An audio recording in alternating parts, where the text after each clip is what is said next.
El séptimo informe no es un informe centrado en la crisis, es un informe que no puede obviarla, pero es un informe más amplio que lo que trata de analizar, lo que pone sobre la mesa es nuestro modelo social. Es decir, es aquello que previo a la crisis ha condicionado y condiciona el día a día de muchas familias. En el anterior informe FOESA, publicado en 2008, se constataba que nuestro modelo social, centrado en el crecimiento económico, había ocultado la situación de vulnerabilidad estructural existente. En el contexto que estamos viviendo hay un elemento que puede distorsionar nuestra visión, que es la crisis, sus efectos, sus consecuencias. Pero hay que tener presente que antes de la crisis teníamos un modelo de crecimiento económico que no resolvía los problemas fundamentales de la integración social, de la pobreza, de la exclusión social. No solo eso, sino que vivíamos en una sociedad donde la vulnerabilidad y la precariedad estaba muy generalizada. Ya en el sexto informe decíamos que prácticamente la mitad de la sociedad tenía algún problema de integración social, aunque efectivamente las situaciones de exclusión no eran mayoritarias. Vivíamos ajenos a una parte importante de la realidad social, confiados en el crecimiento económico. Se ha confiado en que el crecimiento iba a ser capaz de resolver todos los problemas sociales. Y luego, cada cierto tiempo, el capitalismo es un sistema inestable, cada cierto tiempo lo que vemos es que el crecimiento entra en crisis y los problemas que el crecimiento había resuelto muy puntualmente, se descubre que los había resuelto en falso. Y las fases de crisis sociales, una crisis en donde se desanda más de lo que se habían dado. Pero el crecimiento económico no fue suficiente para evitar la extensión de esta situación de precariedad, en parte porque nuestro modelo de distribución de la renta no reduce la desigualdad en épocas de bonanza y, por el contrario, hace que ésta aumente en periodos recesivos. Una de las características importantes de nuestro modelo y que explican lo que ha ocurrido con la crisis a muchas personas y a muchas familias tiene que ver con la debilidad redistributiva que tenemos. Es un modelo muy vulnerable en ese sentido. Aquellas personas que tienen acceso a prestaciones contributivas, es decir, que han trabajado, que tienen acceso a un empleo normalizado, tienen garantizado el acceso a bienes, a derechos, a servicios, a una serie de elementos que son fundamentales. Pero ¿qué ocurre con las que no?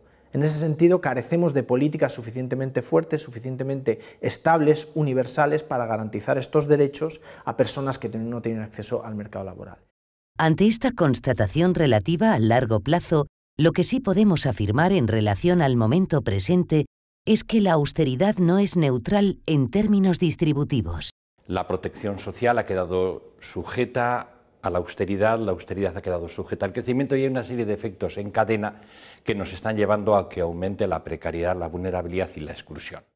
La experiencia de recesiones anteriores muestra que sin una alta inversión en recursos sociales, los aumentos de la pobreza ocurridos en épocas de crisis pueden convertirse en estructurales e irreversibles en el corto plazo.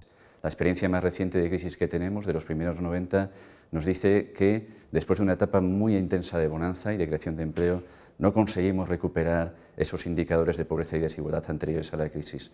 También en términos de exclusión, la crisis ha contribuido a incrementar el número de personas que acumula distintos problemas sociales.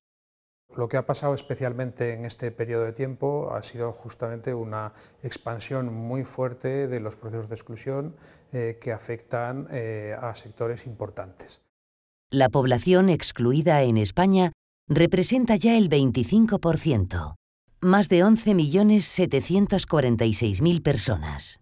Sin embargo, lo que queremos resaltar es cómo la exclusión más severa, con problemas intensos en temas de vivienda, de salud, de relaciones personales, eso está afectando de una forma muy sustancial a 5 millones de personas y que justamente ahí es donde se produce lo más duro de la fractura social de nuestro país y lo que más nos puede acabar afectando a todos.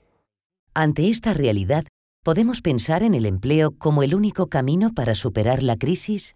Bien, con el actual sistema productivo la verdad es que resulta muy difícil alcanzar sin más una situación de pleno empleo.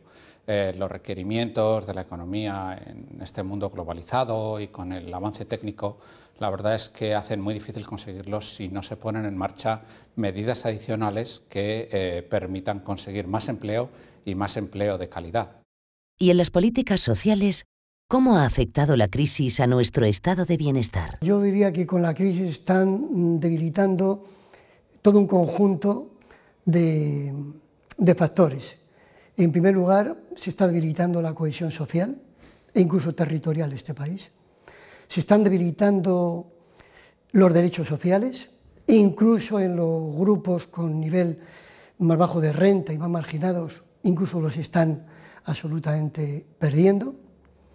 Con la crisis también se está debilitando incluso el propio modelo social europeo, entendido como aquel modelo que da una importancia extraordinaria a la redistribución, a la lucha contra la desigualdad.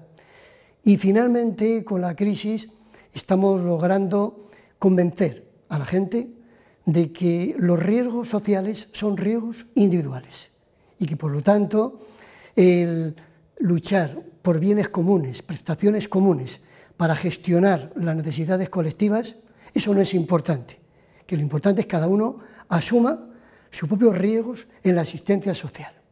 Las políticas de inclusión social de la Unión Europea han demostrado su debilidad estructural y su subordinación a las políticas de austeridad, con lo cual su eficacia ha sido limitada y abren un campo de incertidumbre sobre su futuro. Bueno, los ajustes son necesarios cuando no hay otra posibilidad de conseguir recursos. Y es cierto que en un contexto fiscal muy duro, recortes del gasto a veces pueden ser necesarios. Pero hay que plantearse varias cosas. Primero, ¿cuál es el punto de partida? Porque hacer recortes de gastos en campos donde el nivel o el volumen era tan bajo comparado con otros países o donde había tantas lagunas es someternos a unos riesgos muy grandes. Si bien las instituciones del bienestar han sido por encima de todo un proyecto de vida en común, es precisamente ese proyecto de comunidad el que ha entrado en crisis. De alguna forma, lo que se pone de manifiesto con la crisis y con los años previos es un paso de un modelo cimentado, asentado sobre un contrato social, que da el salto a un modelo de sociedad con un contrato privado, con un contrato mercantil. Es decir, lo que antes eran derechos garantizados para todas las personas o para una gran mayoría de las personas, poco a poco se va reconfigurando en un modelo de aseguramiento personal. Aquello que tú no te puedes garantizar con tus propias rentas, con un seguro, con determinadas lógicas particulares, evidentemente quedas fuera de ello, ¿no? Al final pareciera que la tarjeta de crédito tiene mucho más valor que el DNI, ¿no? Es una lógica de mercado la que claramente te garantiza tu ciudadanía y no es el hecho de la ciudadanía en sí lo que garantiza determinados derechos. Con esta apuesta, estamos asumiendo un importante riesgo de futuro. La privatización del vivir social, que sería la luz que va un poco a iluminar nuestro nuevo modelo de convivencia, en el fondo lo que se está traduciendo es en un proceso de dualización social, donde un gran grupo de la sociedad permanecerá integrado, permanecerá dentro de las pautas que consideramos normales de funcionamiento social, pero habrá otro gran grupo, que es el que está creciendo con esta crisis, que se va a encontrar con grandes dificultades para participar del modelo social. Podemos pensar entonces que la superación de la crisis se encuentra en la solidaridad familiar y las redes de ayuda. Por ejemplo, la familia ha ganado capacidad relacional, pero está mucho más estresada como sistema, como estructura, como espacio de cuidado. Por poner un ejemplo, ¿no? Es decir, las personas mayores que en los últimos 25 años poco a poco han sido objeto de protección, han cesado ese proceso de protección, se han paralizado todas las reformas fruto de los recortes y se ha intensificado su papel como protectores en la familia. Papel que ya estaban desempeñando antes, pero ahora están convirtiéndose también en muchos casos en protectores de la economía familiar. Nuestro capital social asociativo también se ha debilitado y ya antes de la crisis partíamos de una situación de debilidad. También es verdad que asociativamente tenemos un 30% menos de asociacionismo que la media europea, o comparado con otros países como Dinamarca o Suecia o Países Bajos, que están por encima del 80%, nuestro 29% actual se aleja considerablemente. Cegados por lograr la recuperación económica, no solo se pone en riesgo la sociedad que queremos ser en el interior de nuestras fronteras, sino también de puertas afuera. Como esto es lo más importante, lo que ha quedado en un segundo plano sería la contribución que realiza España a que el mundo sea más equilibrado, más sostenible, más solidario, más gobernable. Y esto lo observamos claramente, en particular, en las políticas migratorias y en las políticas de cooperación al desarrollo, que han experimentado un cambio desde una especie de filosofía propositiva, constructiva, hacia una actitud mucho más a la defensiva. Estamos a tiempo para una reacción colectiva, para revisar nuestras preferencias como ciudadanas y ciudadanos. Existen ya experiencias en este sentido. La buena noticia de todo esto sería que, aunque a veces de una manera un poco precaria, a veces de una manera un tanto invisible, no siempre en el espacio más central de nuestra sociedad, pero ya hay muchas iniciativas ciudadanas, hay muchísimos colectivos, muchísimos grupos que están trabajando justamente para intentar combatir estas derivas peligrosas de la sociedad española, ¿no? Hay un montón de personas que trabajan por la igualdad de todas y de todos, hay un montón de personas comprometidas con defender los derechos de las personas más vulnerables, hay un montón de personas que trabajan también por intentar trazar, crear puentes y no tanto crear barreras entre comunidades, entre grupos, entre instituciones, entre espacios sociales. Y por tanto, bueno, la sociedad española, de alguna manera, a la vez que tiene algunos problemas para afrontar de manera positiva esta crisis, también demuestra muchas capacidades para hacerlo. Es el momento de ser autocríticos y no esperar a que los cambios se produzcan sin nuestra participación. Fortalezcamos los valores cívicos para que estos se vean reforzados con la regulación necesaria y construir así un nuevo modelo social.